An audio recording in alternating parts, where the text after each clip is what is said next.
बिस्मिल्लाहिर्रहमानिर्रहीम अस्सलामु अलैकुम वरहमतुल्लाहि वबरकातुहू। की हाल चाल है जी? ठीक ठाक हो? उम्मीद है अल्लाह ताला के हुक्म के नाल इंशाअल्लाह तुसीं सारे ठीक ठाक होवोगे।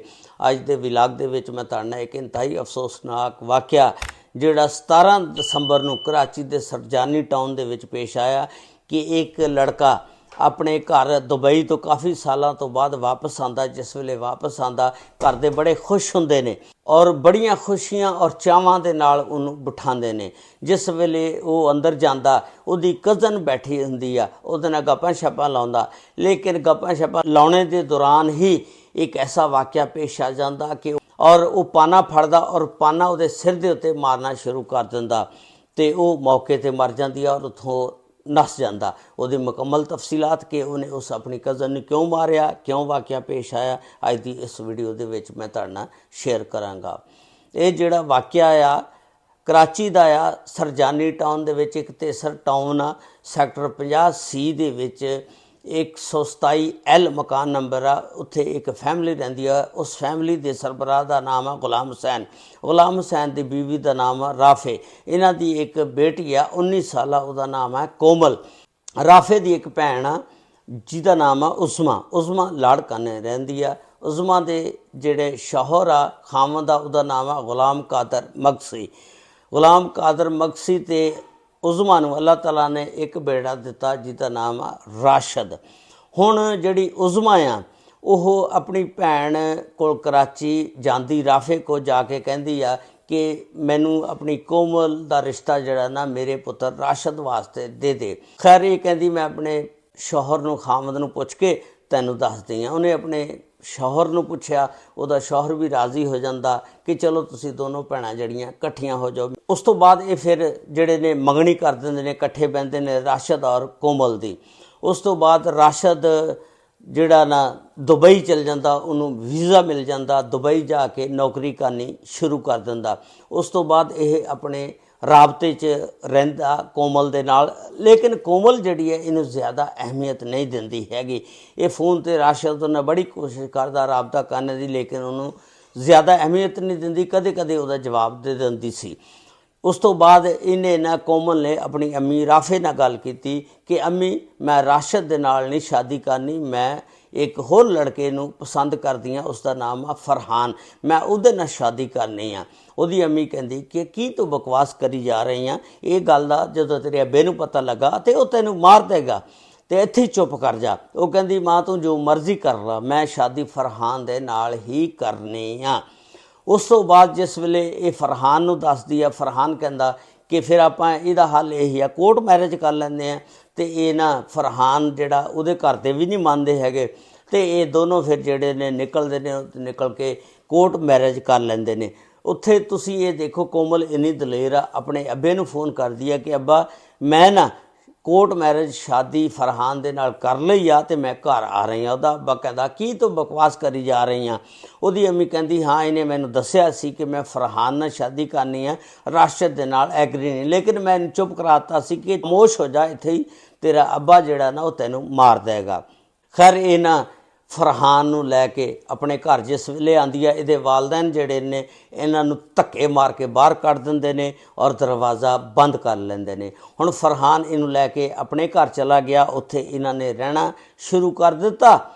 ते जिस वेले रहना शुरू कर दिता, इन्हां दे नाल हुण रोज़ घर दे विच लड़ाई झगड़े शुरू हो गए। ये जदों भी ड्यूटी तो आंदा फरहान ये सारियां गल्लां उन्होंने दसदी कि मेरे नाल घर अज इस तरह हुई, इस तरह हुई।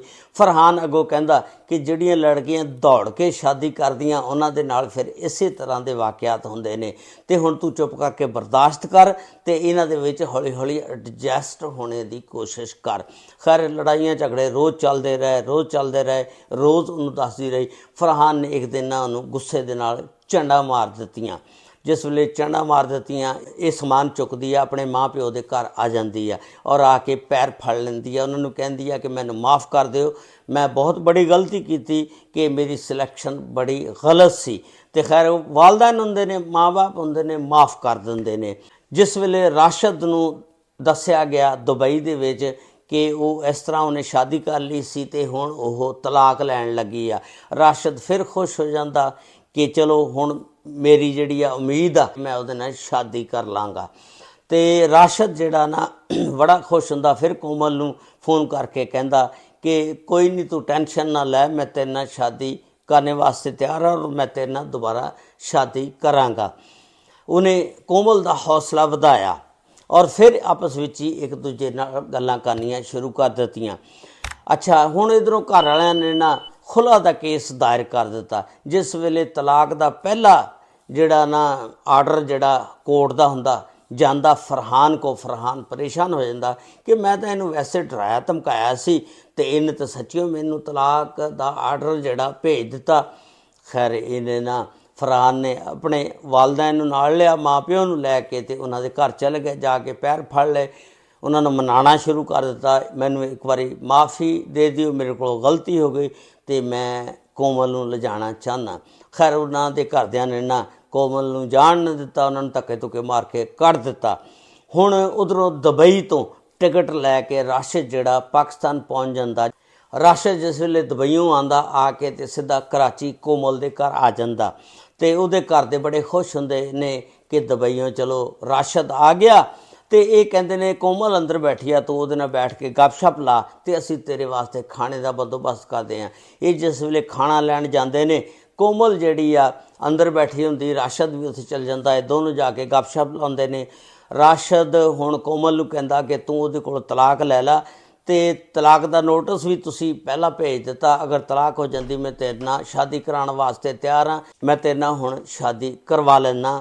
तो उस तो बाद जिहड़ी कोमल आ वो कहंदी कि इहदा मतलब तू मेरा घर जिहड़ा बर्बाद करना चाहना कि मैं तलाक लै लवां।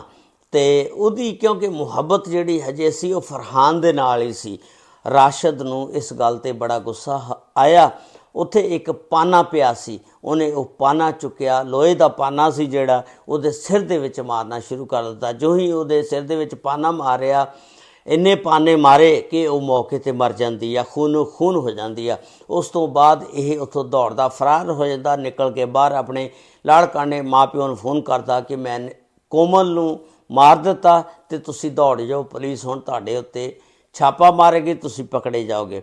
घर दे उत्थों निकलते ने, ताले मार के ते नस जाते ने तो ये भी फरार हो जाता। जिस वेले कोमल दे माँ प्यो आंदे ने जिहड़े इहदे वास्ते खाना लैण गए सी, खाण पीण वास्ते समान लैण गए सी, देखते ने कि उन्हां दी बेटी खून दे विच लथपथ पई है ते मरी है ते उन्हां वास्ते एक क्यामत दा मंजर सी। उन्होंने फौरन 15 ते कॉल की, पुलिस आ जाती है, पुलिस सरजानी टाउन थाने दी आ जाती है और उसकी लाश नूं चुकदी है, पोस्टमार्टम वास्ते हस्पताल पहुँचा दिंदी है। उस तो बाद एक सरजानी टाउन थाने दे विच FIR दर्ज होंदी है। उस FIR की मुदई बनती है कोमल की माँ राफे और इस तरह FIR दर्ज की गई नामजद राशिद दे उत्ते ते राशिद जिहड़ा हजे तक फरार आ, हजे तक नहीं मिलिया। ये वाक़या बड़ा ही दिल खराश वाक़या कि जिहड़ा भी बंदा दो कश्तियां दा सवार हुंदा उहदा अंजाम बुरा हुंदा।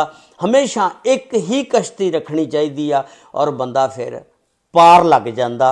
ये इस तरह का वाक़या कि लड़कियां नूं इस तो नसीहत हासिल करनी चाहिए। फिर ये देखो ताने भी मारदा कि जिहड़ियां लड़कियां दौड़ के आंदियां उन्हां दे नाल यही सलूक हुंदा। ऐसे एक लफ्ज़ तो अगर लड़कियां सबक हासिल करना चाहन तो वह सबक हासिल कर सकदियां। अल्लाह ताला हर एक दी बच्ची दी इज़्ज़त महफूज फरमाए। अस्सलामु अलैकुम व रहमतुल्लाहि व बरकातहू।